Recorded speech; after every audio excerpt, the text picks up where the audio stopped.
આપણી સાથે છે સંજયભાઈ. સંજયભાઈ ક્યાંથી આવ્યા? હું થર્મલ ખેડા જિલ્લામાંથી આવ્યો છું. ઓકે, બરાબર.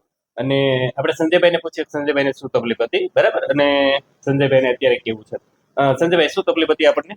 મને સ્પાઇનનો પ્રોબ્લેમ હતો. એમાં ચોથા પાંચમા મણકા વચ્ચેની ગાદી ખસી ગઈ હતી, ત્યાં નસ દબાતી હતી. બરાબર. એટલે એક્સરે પડાવ્યો અને બધું ડોક્ટરને દેખાડ્યું, પણ દવા 10-15 દિવસ દવા લેવાથી કઈ ફાયદો થયો નહીં. પછી સ્પેશિયલ સ્પાઇનના જે ડોક્ટર હતા એને દેખાડ્યું, તો એની દવાથી 1.5-2 મહિના જેવું દવા લીધી. થોડોક ફેર પડ્યો, પણ બહુ ખાસ એટલો ફેર કઈ પડ્યો નહીં. પછી એવું કીધું કે ભાવનગરની અંદર આવી રીતે કેરિયોપેટ્રિક ડોક્ટર હોય છે, તો અમે તપાસ કરી તો ડાભી સાહેબનું જોયું, એટલે ડાભી સાહેબને ત્યાં આવ્યા. અને આ મેં જે એ લોકોએ જે પ્રેક્ટિસ કરી એનાથી મને જે દુખાવો અને જે બધું હતું એ પહેલે દિવસે તે મતલબ ઘણું બધું ફરક પડી ગયો હતો. એટલે પછી હું અહીંયા 3 દિવસ રોકાઈ ગયો ભાવનગર, અને પછી 3 દિવસ પછી બીજી વખત એક વખત એક સીટ કરાવી, અને ટોટલ મેં અત્યાર સુધીમાં 5 સીટ કરી. પણ એકદમ અત્યારે મને જે દુખાવો હતો એ 95% તો ઓછો થઈ જ ગયો હતો, પણ આજે મને લાગે છે કે 100% ઓછો થઈ જશે. પાંચમું સેટિંગ આજે 5 સીટ. હા, 4 સીટમાં તમને એટલી રાહત હતી, આજે આપણે પાંચમું આપ્યું એટલે 100% થઈ જશે. બરાબર. અને ટૂંકમાં પહેલા કરતા ઘણું બધું સારું છે. અને સંજયભાઈ, કોઈ જગ્યાએ તમને ડોક્ટરે ઓપરેશન નું કેવું કશું કઈ કીધેલું? એવું કીધું હતું કે જો તમને આ ફેર નહીં પડે તો તમારે સર્જરી કરવી પડશે. એટલે એવું કીધું હતું કે તમારે 3-4 મહિના તો સતત આરામ કરવો પડશે, અને જો આ નહીં ફેર પડે તો તમારે સર્જરી કરવી પડશે, એવું મને વાત કરી. ઓકે, બટ આપણે તમે અમારો કોન્ટેક્ટ કર્યો. હા, પછી તમારો કોન્ટેક્ટ કરવાથી. હવે સંજયભાઈ, આપણને તકલીફ શું હતી?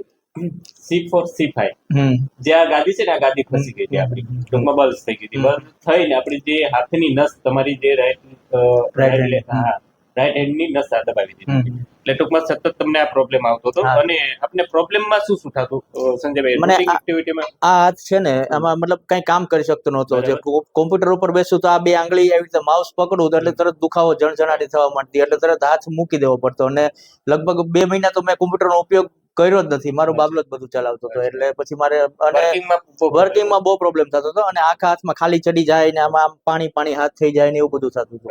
અને અહીંયા પાછળ તો દુખાવો એટલો અસહ્ય થતો હતો કે હાડકાનો દુખાવો તો બધાને ખબર જ હોય કેવો દુખાવો હોય, પણ બહુ દુખાવો થતો. આખો દિવસ બસ આમ જ કરવું એવું જ થતું, બહુ દુખાવો થતો. હવે જે તકલીફ થતી હતી, તકલીફ કઈ આવે છે સંજય? ના, અત્યારે કોઈ જાતની તકલીફ નથી. ઓકે, બધું ઓકે થઈ ગયું. આપણે કશું નથી કર્યું. નેચરલી જે તમારી ડીશ બહાર નીકળી હતી, એ ડીશને આપણે સેન્ટરમાં ધીરે ધીરે ગોઠવી અને નસ છૂટી પડી એટલે લોહી સર્ક્યુલેશન ચાલુ થયું, અને 2 મણકામાં રિડ્યુશન થતું હતું. ગાદીની જગ્યાએ જતી રહી એટલે રિડ્યુશન પણ બંધ થઈ ગયું, એટલે આપણે આ દુખાવો પણ જતો રહ્યો. બરાબર. અને સંજયભાઈ, આજે 5 સિટિંગમાં તમને લગભગ 95% સારું લાગે છે.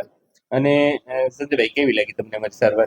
સર, ખૂબ સરસ. એટલે તો હું અહીંયા આવ્યો, અને મેં તો ઘણાને ત્યાં પણ કીધેલું છે કે ભાઈ તમને કઈ પ્રોબ્લેમ થાય ને તો તમે આ ભાવનગરમાં આ એડ્રેસ છે ને આ જગ્યાએ જ જાજો એમ. બરાબર, સરસ. Thank you. અને સંજયભાઈ, આ વિડીયો મેં YouTube ઉપર મૂકીએ?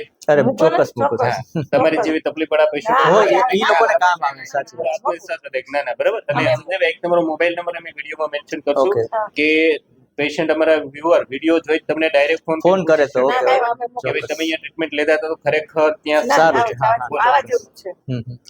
બહુ સારું છે. અને મોબાઈલ નંબર બોલો. 97231 97305 97231 97305. ઓકે. અને અમારા પેશન્ટ વિડીયો જો તમને ફોન કરી શકે? ચોક્કસ કરજો, અને અહીંયા જ આવજો તમે.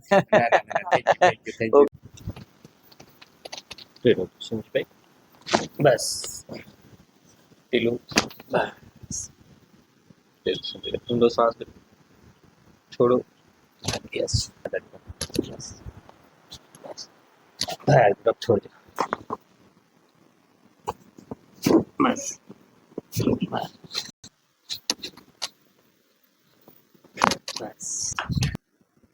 બસ. બસ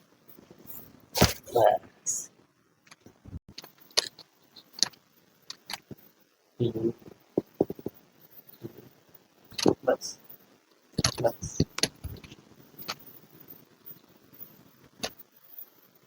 બસ. યસ, બસ.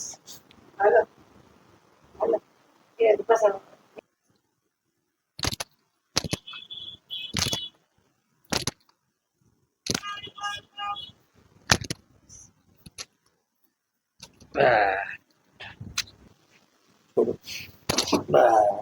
છોડો, છોડો, છોડો. બસ.